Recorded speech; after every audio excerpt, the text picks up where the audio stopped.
Ending part లోకి వచ్చావు. ఉన్నావు ఇప్పటిదాకా గాయపడ్డావు, నలిగిపోయావు, కుమిలిపోయావు, ఏడ్చుకున్నావు, గుండె లవిసేలా రోధించావు, వణిగిపోయావు, నిద్రలేని రాత్రులు గడిపావు, నిరీక్షణ ఆధారం లేక ఎంతో కృంగిపోయావు, వరుస ఓటములతో, ఎదురు దెబ్బలతో, తృణీకారాలతో చిత్రవదన అనుభవించావు. రేపు చచ్చాకొచ్చి ఆ లోకమేమో గాని భూమి మీద మాత్రం నరకంలాగుంది నాకు అని తలపోసావు, వాపోయావు, దుఃఖపడ్డావు, కుంగిపోయావు. అయితే దేవుడు ఈ మధ్యాహ్నం వేళ పలికించినటువంటి మాట ఏంటంటే,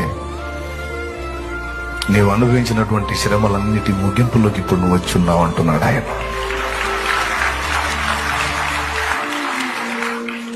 నేను ఇచ్చిన వాగ్దానాలు నెరవేర్చే సమయం ఆసన్నమైంది.